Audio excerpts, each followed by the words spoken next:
E aí nós chegamos no exercício 4.7, só lembrando que aquele 4.6 era a média aritmética, né? Então deixa eu fazer só no cantinho aqui, ó. A precipitação pela média aritmética vai ser igual a 80 milímetros mais 70 milímetros dividido por 2. De cabeça, a média aritmética é igual a 75 milímetros. Por que eu só usei essas duas precipitações? Porque são as duas estações que estão dentro da nossa bacia hidrográfica. As outras, apesar de próximas, elas não estão e pela metodologia não entraria então no nosso cálculo. Beleza? Galera, vocês já estão vendo aqui bonitinho esse resultado, mas eu vou mostrar para vocês aqui como que eu fui fazendo pela metodologia de TSEM, tá?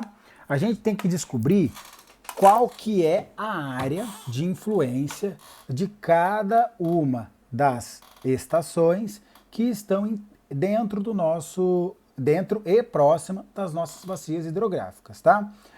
Lembra que eu falei que para vocês, por exemplo, que pode ser que tenha uma estação próxima e que ela não influencie? Sei lá, por exemplo, supondo que a gente tivesse uma estação 5 aqui, ó. Aí quando a gente traçasse as mediatrizes entre elas, eu não teria nada de arinha contribuindo. Então, apesar dessa estação estar próxima, ela não teria área de contribuição na nossa bacia hidrográfica. Tudo bem? Então ela não entraria na nossa média ponderada pela área de contribuição. Galera, então o que eu fiz aqui? Ó? Primeira coisa, eu liguei novamente as estações, que é essa linhazinha pontilhada aqui, ó. Eu fui fazendo as ligações todas entre elas e tive que fazer a mediatriz entre todas elas. Então, como já está traçadinho aqui, eu não vou traçar de novo, mas eu tracei as linhas ligando todas, primeira etapa, ligando todas as estações entre si. A segunda etapa, eu tive que traçar mediatrizes a cada uma linha, as mediatrizes de cada uma das linhas de ligação entre as estações. Para isso, eu usei o famoso compasso, aquele compassinho que vocês venderam já, né? Se desfizeram e mandaram pro calouro de vocês. Então, eu vim aqui, ó, abri o compasso maior que a metade, tracei aqui, tracei lá embaixo, coloquei na outra ponta aqui, a ponta seca em cima da estação, tracei de novo e fiz o traçado da mediatriz entre elas. Deixa eu traçar ela aqui, ó. Eu só vou traçar, gente, dentro da bacia hidrográfica, tá? Porque é o comprimento que me interessa. Beleza? E assim eu fui fazendo para todas as outras. Eu vim aqui entre a estação 2 e a estação 3, deixa eu abrir certinho lá, ó. Tracei o valor lá em cima, tracei a auxiliar aqui embaixo, cruzei lá em cima, cruzei aqui embaixo e vim novamente e tracei a mediatriz entre elas, tá bom? Vocês poderiam ter usado esquadro também, tá? Vocês virem aqui, medir o comprimento entre essas duas, ver qual que é a metade dela e vir com esquadro e esquadrar o valor nessa linha, tá? Fiz entre também a 3 e a 4, a mediatriz com um compassinho, tá? E fiz entre a 4 e a 1 também a delimitação entre elas. Então, ficou essa delimitação. Vocês, o que vocês podem questionar, entre outras coisas, é o seguinte: professor, por que o senhor usou para cima e não usou o valor para baixo? Para minimizar essas diferenças, eu poderia ter traçado uma linha reta entre esses dois aqui, ó, tá? Em que eu tô pegando um pouquinho dessa parte roxa e considerando para o verde e um pouquinho dessa parte roxa considerando para o roxo. Menos para o roxo e mais para o verde. Mas olha só, galera, como a gente no final das contas vai fazer uma média ponderada, e deixa eu voltar um passo antes. A metodologia, ela diz que toda essa área verde, ela choveu igual à estação 2.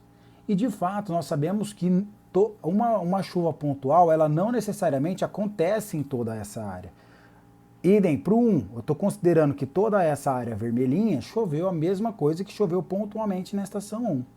Então nós já temos uma simplificação do método e essa diferença de área também não vai fazer muita diferença considerável no nosso valor depois. Eu particularmente prefiro deixar como eu vou dizer, figuras geométricas mais orgânicas e deixar uma só com mais delimitação, que fica mais fácil de eu calcular a área depois, como eu vou mostrar para vocês como que foi feito. Então eu preferi, entre aspas, sacrificar a forma da área 2 para deixar a 1, a 3 e a 4 mais próximas a figuras geométricas mais simples de trabalhar, beleza? Porque se eu tivesse cortado aqui, eu ficaria não com uma figura próxima a um retângulo, eu ficaria com uma figura mais irregular. Então eu só sacrifiquei a figura 3, a área 2, do que a área 3. Beleza. Então olha só, o que acontece? Tracei então as mediatrizes, beleza? Sacrifiquei só a forma da área 2, beleza? Para que as outras áreas ficassem um pouquinho mais orgânicas do que a 3. Então o que eu vou fazer agora? Ó, a área de influência da estação 1 dentro da bacia hidrográfica, lembra? Dentro da bacia hidrográfica, ela está nos limites da bacia e por esse encontro de mediatrizes, certo? Mesma coisa da estação 2, ele está limitada pela área da bacia ou pelo limite da bacia, mais essas mediatrizes.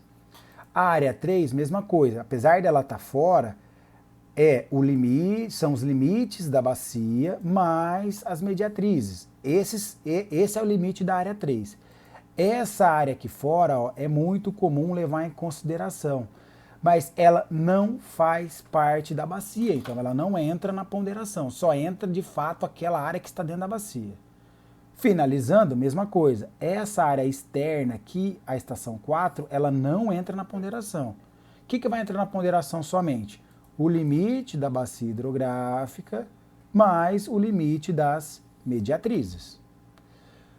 Tranquilo até aí, galera? Se vocês tiverem dúvida, me avisa que eu tento explicar essa questão novamente. Então, só recapitulando, eu uni as estações e tracei as mediatrizes entre essas linhas de união das estações. E depois eu delimitei qual que é a área de contribuição dentro da bacia hidrográfica de cada uma das 4 estações e dividi em 4 áreas. Área vermelha, área 1, área verde seria a área 2, área azul, a área 3 e a área roxa, a área 4. Beleza?